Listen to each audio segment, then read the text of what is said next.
but we know what the system will be able to reduce some of the things and then become, be at a better position to understand what we have. Right now, who all know? I'm laughing, but I share with you all, there's 10 people in Public Works budgeted. It's 5 right now. And so, as when I got here, there was 6. And one of this gentleman who just left, he had been here a year or less, right? You have no one in Public Works right now that's been here more than 3.5 years. Well, excuse me. That wanted to lead the organization. Let me say that. Because remember, your director left, your foreman left, and so it just went on autopilot. Our concerns, complaints didn't go down. Potholes still here, roads, we got great machinery. But again, I'm looking at the records. Where did we put money into training to actually say, hey, we got certified people to do the roads? Not we brought some up, not on the job training, OJT. We actually sent people to get certified in the machinery we got to be able to have a road expert. Did we have that? We got all the machinery. Did we have a road expert? Listen. There's a yes and no to that. As a matter of fact, I mean, the guy who was with the zipper, he did come out and train everybody to utilize the machinery at first. And he not only trained them how to utilize the zipper machine, but also the rollers and the what do you call it? But we were having an issue with compaction at that moment because we hadn't exactly made a complete determination of how it was, because we did it over there at what's it called, Richard Park. Yeah. However, that's like a yes or no question, because we did actually make contact with the people from Seguin, who were more than happy to help us learn how to utilize the machine in a way to get our roads fixed.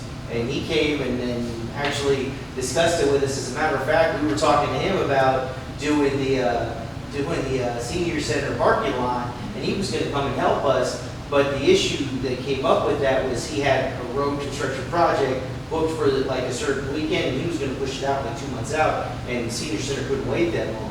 So I mean, it's not that it came from nothing. Yeah. I mean, you can still call the zipper guy, and I guarantee he'll come out and train the new people too. I mean, that was part of the whole thing when we purchased that machine.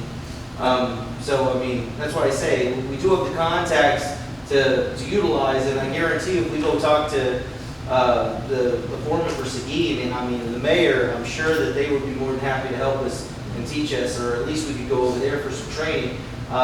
So I mean, there is a yes to that as well. No, I agree. I think I agree. When those decisions made, though, the top two, your top lead. So leadership was talking to leadership, right? Yes. Leadership is not. It's gone. That's right. Right, and so. Hold on. What do you mean by leadership? The public works director and the public works foreman who was in the conversation, who was trying to make it move, are no longer here, so that doesn't snowball. What I am saying is, in those types of things, we have the equipment. But what you do is you get someone who not just gets they get the training of the understanding about the compaction. So if I'm an expert, I'm going, if I need my tooth pulled, there are different types of doctors. I'm going to go to a doctor for teeth, not a foot doctor. And so I can learn OJT, but we didn't strategically say if we're going to invest hundreds of $1,000s, because that's what it costs for that equipment. I'm saying we didn't send someone specifically to get the training or hire someone who had the training, had worked for TxDOT, or who had done this before, making an informed decision. So I'm not bad-mouthing any of the decisions we made. I'm just actually, I believe the public works director that we did hire at that time was what was his name? The old public works director. Frank. Yeah, Frank. And Frank did have some experience in roads, did he not? I thought that's one of the reasons why we hired him to begin with.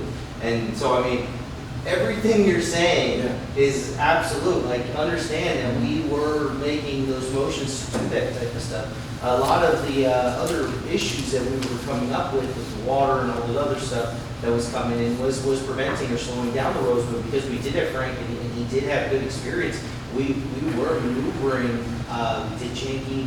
We started, doing K's-in. As long as the money was coming in for them to do these roads, they were more than happy to start handling.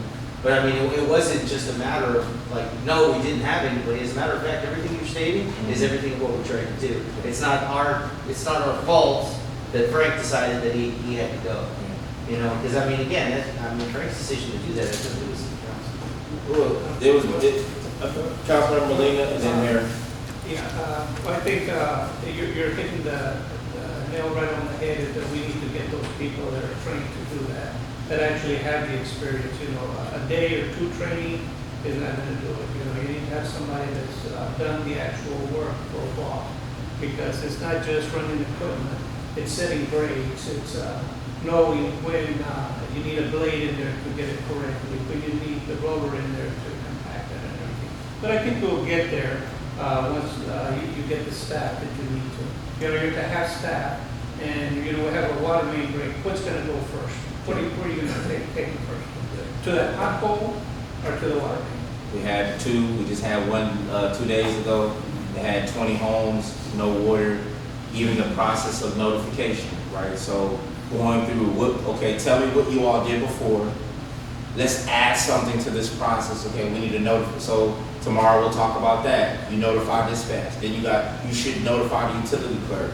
Why? Because people are going to call and say, hey, my water's out. What's going on? So now we have a unified communication. Once I know that, what did I do? I sent an email to all of you. Why? Because y'all will get phone calls about a water main break. I sent you the information now. We don't know when, we don't know how, but at least it's like, hey, your water's breaking, we're going to get you the information. When we found out that it was more severe than a small fix, we, Chief Hillborn, we had a leadership meeting. They had pallets of water at the fire station. They dropped it off to the houses, right? So we are trying to represent this community, represent you all as leaders as best as we can for all citizens, right? And so again, that's what currently happened. So when someone complains about a pothole, that was a priority. And that again, I don't know if y'all know how many people have to work on when you certify a line or you're doing certain work. There's supposed to be 3 people.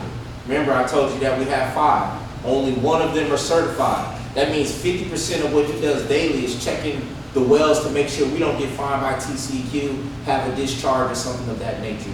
So there's more. It's more to this than and the more you are educated, the more training, the more you roll up your sleeves and get an understanding, the easier it is to communicate to the citizens what's going on. But every intention is to make sure that they have water, that they have everything they need.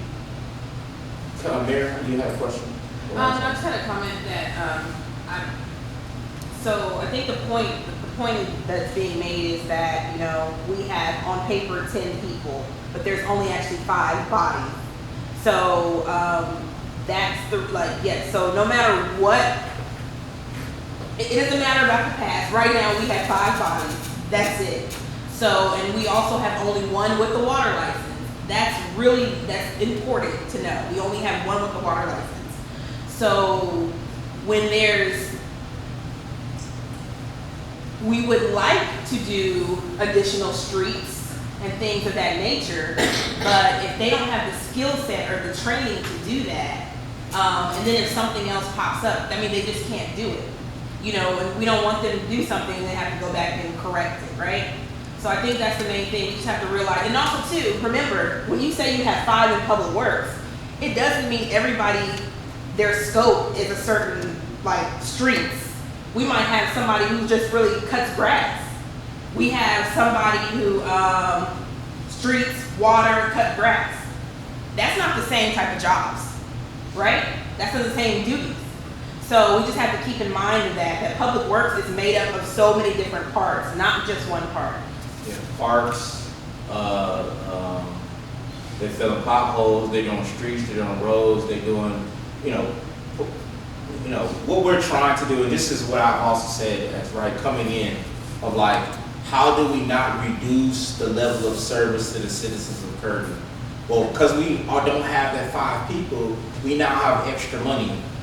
Let's see what we can do to reduce, to get some of the work, to take some of that money to contract out temporarily some of the services that you would be doing, right? That's just thinking, but again, how we get to this, the question that led to, okay, how much, I'm putting too much, y'all need to know this, so I'm gonna say it.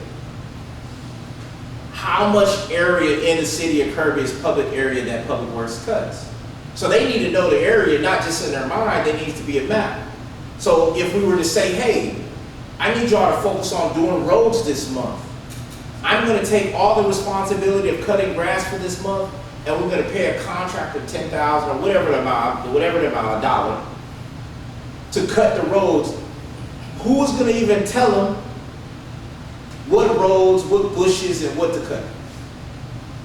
Right? And so what I'm saying is, I am trying to start from scratch, building a foundation where everybody knows what is going on, and we can easily say, if we don't have enough people, we can emergency contract out for a month to get this done while we do the roads, since we have the machinery and we have the stuff. But roads,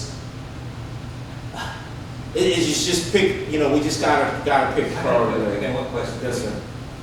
Does VIA pay us to cut their bus stop? No, because it's not their bus Now, stop. why don't we cut it? It's not their bus stop. VIA operates in a right-of-way. Most of the right-of-ways are on city right-of-way or county right-of-way.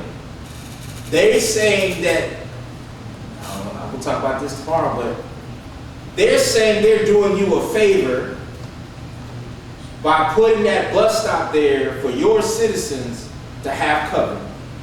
We need to talk about that, that's for sure. So I just want us to understand, but that's a good question. But again, the other question I have is, it's in our community, we don't want it to be cut or clean. Yes, we do.